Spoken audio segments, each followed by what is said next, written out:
Thank you, So sir. we got some of the commissioners are on the laptop, so just make sure you speak loud enough that Yes, sir. they can hear. And just tell us a couple minutes for those of us who don't know you, who you are and why you'd like to be a county judge. Sure, absolutely. My name is Ben Rich. I went to high school here in St. Augustine. I've lived in St. Augustine since I was 15 years old. Went to community college here in St. Augustine. Went to UCF, but remained living here in St. Augustine, commuted. Went to law school at Florida Coastal, commuted again. So I've lived here since I was 15, and that kind of dovetails into one of the reasons why I would like to be a county court judge here in St. Johns County. My heart and soul is in this county. Serving the people of this county has been, as an assistant state attorney, has been one of the blessings of my life. Probably second to having a great family. My parents live here in St. Augustine. My wife and my daughter are here in St. Augustine. My daughter attends local elementary school. She's 8 years old. So that really is my primary focus, is my family, betterment of my family, betterment of my community, keeping my community safe. And just, I think I would make a great judge here in St. John's for the people of St.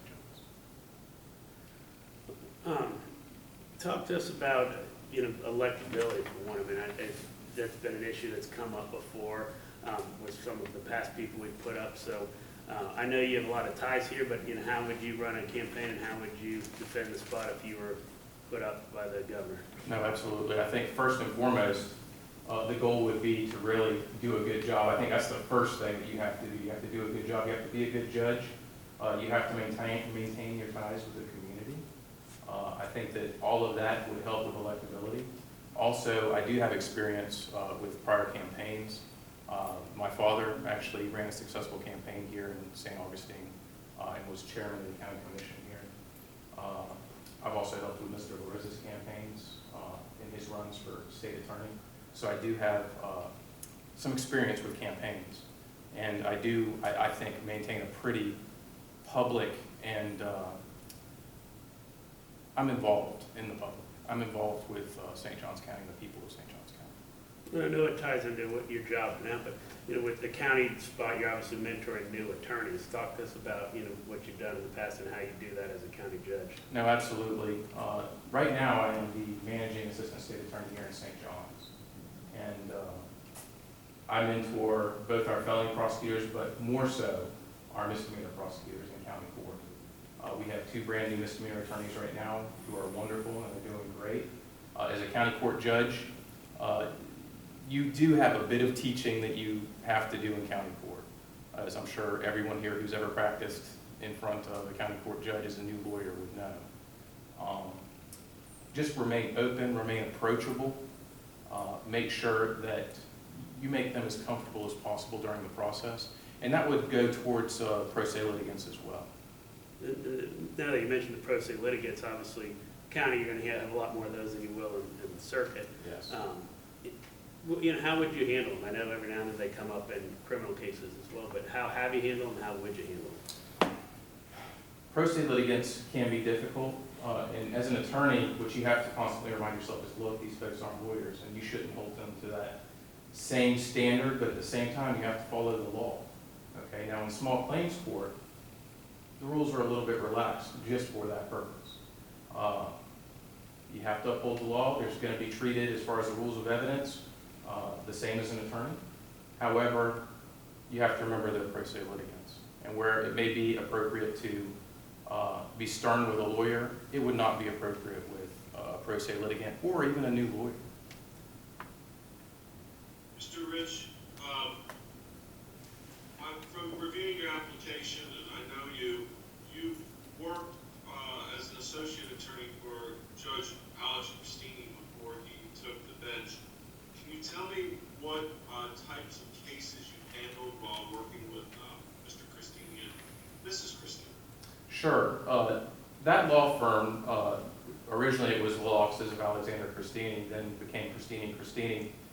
When Maureen Christini left the state, she was originally the managing assistant state attorney here in St. John's. And when she left the state, she decided to come on board with Alex Christini's law firm.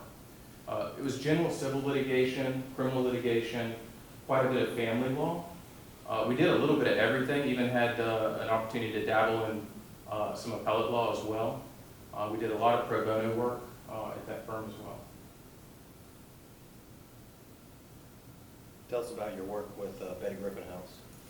Well, I've been a member of the board with Betty Griffin for a while now. It requires meetings that are sometimes lengthy. I'm sure some of you have probably read in the newspaper recently our CEO is retiring. So we've been in the process of searching for a new CEO. That has been consuming, but the work there is super important. For those of you that aren't familiar with the Betty Griffin House, it's our local domestic violence shelter. And not only is it a shelter, but it's also a community outreach program to educate the community about domestic violence, which unfortunately is more pervasive than a lot of us would like to admit here in St. Johns County. So my work there has just been as a board member to try and guide the organization, make sure that it stays solvent, which can be difficult, especially during COVID. There weren't a whole lot of folks that were willing to go to fundraisers and whatnot. So that's mainly the position that I've taken on the board at Betty Griffin. Thank you. It's been an honor serving them. Let me ask this, how many cases do you, how many cases? Your approach toward moving forward as you're a busy county court docket? No, absolutely. Well, as an assistant state attorney in misdemeanor court, here in St. John's, it's one of the heavier dockets. We're dealing with over almost 4,500 cases, 4,700 cases a year between two divisions. So over 2,000 cases per lawyer. I'm used to managing that docket. And then later on as a felony attorney, I want to say between 1,500 and 1,800 cases a year is what I manage in the felony docket. So just nose to the grindstone, you work as hard as you have to get the job done and accomplish the mission and be efficient at the same time. We'll follow up on that. Go ahead. You said 1,500 to 1,800, that's criminal felony cases that you're intaking. Correct. Intake through arraignment. And the goal is, when you're talking about that type of number, that number of cases, when you've only got a staff here of 4 felony trial lawyers, the goal is to try and resolve those cases as quickly as possible.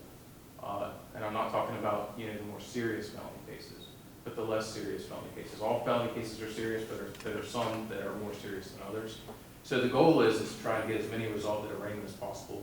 I would like to see between 50 and 70% of those cases resolved at arraignment. And in order to do that, you have to be proactive. Reach out to the defense counsel. Make sure that offers are communicated, make sure that discovery is provided, make sure that score sheets are provided. So it's a lot of work between the time the case is filed and the time the case is coming to court for arraignment. It looks like you were awarded Top Gun Award for intake, what, 2015, 16, 17, and 18? Yes, sir. When did you become division chief? 2018, after Chris Farabee, I get those two mixed up sometimes. After Chris Farabee took the bench is when I became managing assistant state attorney, is what we call it now. Division chief was the old term for it, but yeah, I took that position after Mr. Farabee took the bench. I'm going to tell me what the Top Gun is in case someone doesn't. Well, basically, it's the highest performing intake attorney in the circuit. So that's the award that I was blessed with. Tell me what intake is, because I'm not a lawyer. Sure, no problem. I'll try to make this as streamlined as possible. Basically, there's 2 ways that cases come to the state attorney's office for the most part. One is through an arrest. The other is through what we call a criminal complaint. Okay, so there hasn't been an arrest either because they haven't been able to find the individual that's been accused of a crime, or at the time when that individual was available there on the scene, it's taken a while to work the case up. Okay, you mainly see those complaint cases with financial crimes, white-collar crimes, things like that, or we've waited on DNA, or like a vehicular homicide or a DUI manslaughter, we've waited on blood test results. But those are the ways that they come in. Now, once they come into the state attorney's office, the intake attorney is the person that gets those cases. The intake attorney looks at the case, evaluates the case. Most of the time, there's additional investigation to be done, Unfortunately, we'd like it to come, wrapped in a pretty little package with a bow on top and ready to go, but oftentimes it's not. So we kind of put on our investigator hat and take an investigative role at that point, work the case up until we get to a point to where we can make a decision that, number one, we've done all the investigation that we could, and now it's time to make a decision on whether or not to file charges, whether the evidence is there. And then once charges are filed, the individual, if they're not already in custody, we request a warrant from the court. A warrant is issued. The individual is hopefully found, taken into custody, and then they have the first appearance. Then the very next court date would be here. Okay. You said that you manage that volume by virtue of being proactive and interactive with adverse counsel. Yes, sir. Do you see a way that a judge can foster that kind of interaction in order so that management, so you become a bit more of a mentor in addition to being No, absolutely. That's one thing that I've always stressed with the lawyers that work with me, okay? Communication, communication, communication. I would encourage communication between both defense and state. I would actually make a request of the state that they make the effort to reach out to defense prior to coming in for arraignment. I would ask the state to make sure that an offer is available prior to coming to arraignment, because that really is the key. If the case isn't resolved at arraignment, you're talking about a pretrial either a month and a half down the road, sometimes even 2 months down the road. I think that our county courts right now in criminal for new pretrials in one division, they're setting out as far as November. And in misdemeanor, for those that aren't familiar with the criminal system, we're talking about a 90-day speedy trial time. Now some of that has been placed on hold for now because of COVID, but eventually we're going to be back in that situation. So it's extremely important that the parties communicate. And if for some reason there's a personality conflict in the courtroom, just remind the attorneys about civility. Remind the attorneys that, regardless of how you feel about the person on the other side, you need to be professional. I mean, this is a job and your responsibilities are to the people of St. Johns County, not to yourself. Mr. Rich, Yes, sir. I've asked this question of a couple applicants today. If you're appointed and you are sitting in the courtroom and there's a domestic battery case or some other serious misdemeanor case, and the state is asking for a jail sentence, and a defense attorney or a public defender is asking for a probationary sentence, what sort of things are you going to take into consideration in exercising, your decision making? Well, number one, I'm going to ask that the parties both, give me a very thorough argument as to why they believe that they should get what they're asking for. Number two, I'm going to look at, the criminal record of the individual, and I'm going to have to make that tough decision. I'm going to have to make that tough decision as to what the appropriate thing is to do.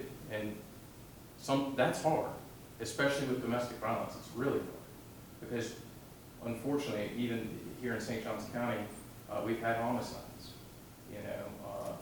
as a result of misdemeanor cases. So it's a tough call, but that's where experience, I think, has a lot to do with it.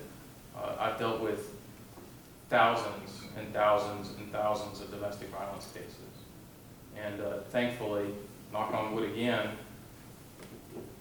we haven't had that happen often, but unfortunately it does. And sometimes, it may have been avoidable, and oftentimes it's just not.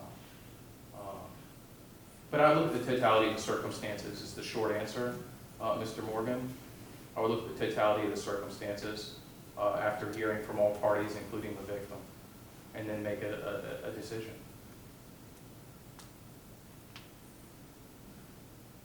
Any other questions from anyone?